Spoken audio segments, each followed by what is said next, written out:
जनपद गौतम बुद्ध नगर में नोएडा जोन में डीसीपी सैविया गोयल और एसीपी स्वतंत्र के नेतृत्व में क्षेत्र में जितने भी कॉल सेंटर या तकनीकी रूप से मैनिपुलेट करके कोई भी ऐसे सेंटर्स जो चल रहे हैं उनके अभियान के रूप में ये चलाया जा रहा है। उनको गिरफ्तार करने के लिए, उनके खिलाफ कार्रवाई करने के लिए सीपी मैम ने स्पेशली इनको अपॉइंट किया है इस क्षेत्र में काम करने के लिए, जो साइबर से रिलेटेड अपराध हैं उन पर प्रभावी कार्रवाई करने के लिए। इसी क्रम में लगातार इस क्षेत्र में ये कार्रवाइयां चल रही हैं और फेज 1 में एक कॉल सेंटर के रूप में ऑपरेट होने वाला एक सेंटर पकड़ा गया है जो लोगों को ओटीटी प्लेटफॉर्म की कॉपी बना करके उपलब्ध कराता था।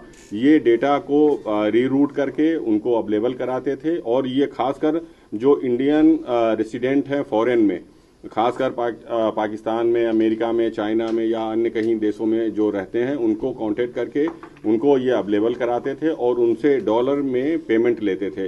एक नेटफ्लिक्स और Disney Hotstar, Amazon prime, boot आदि जो चैनल्स हैं, ओटीटी प्लेटफॉर्म्स हैं, इनके जो कंटेंट हैं उनको प्रोवाइड कराने के लिए बेसिकली ये लोग रीरूटिंग करते थे। और इसके साथ जो मेन कंपनी इनकी थी वेबीज सर्विसेज लिमिटेड करके ये कंपनी चला रहे थे। इनकी मास्टरमाइंड जो तनिष्का है वो पूरे इस रैकेट को ऑपरेट कर रही थी और इसके अन्य 6 साथी जो हैं वो पकड़े गए हैं। इनके पास से भारी मात्रा में जो कॉल सेंटर में यूज होने वाले लैपटॉप, मोबाइल और 20 अदद मोबाइल फ़ोन, लैपटॉप, कंप्यूटर और कीबोर्ड वगैरह बरामद हुए हैं। कुछ डॉक्यूमेंट्स भी बरामद हुए हैं।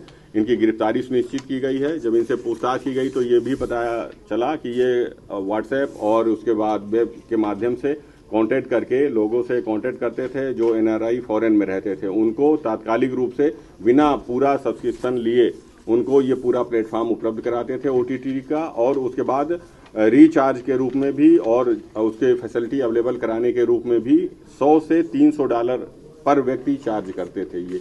तो इस तरीके से भारी मात्रा में ये उनसे कमाई किया करते थे। इनके अकाउंट भी फ्रीज कराए गए हैं जिनमें लाखों रुपए के लेन देन के सबूत मिले हैं।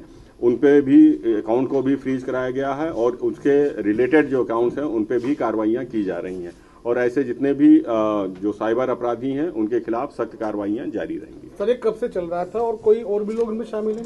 ये अभी मूल रूप से 6 लोग थे जो अभी गिरफ्तार हुए हैं। इनके अकाउंट और इनके पीछे अन्य लोग कौन थे उनके बारे में अभी गहनता से जानकारी की जा रही है, क्योंकि ये पहले बार ही पकड़े गए हैं और ये पहले टाइप का केस है जो ओटीटी प्लेटफॉर्म के माध्यम से जो मूवीज हैं या गेम्स हैं उनको उपलब्ध कराते थे। रीरूटिंग करके बिना सब्सक्रिप्शन के उनको अवेलेबल कराते थे। वो उनको साल भर का, 2 साल का डायरेक्ट सब्सक्रिप्शन देते थे जो $100 से लेकर के $300 के बीच में अवेलेबल कराते थे लोगों को बिना सब्सक्रिप्शन के, और साल 2 साल का एकदम लगभग फ्री के अमाउंट में, और लेटेस्ट मूवीज और गेम्स उनको अवेलेबल होता था।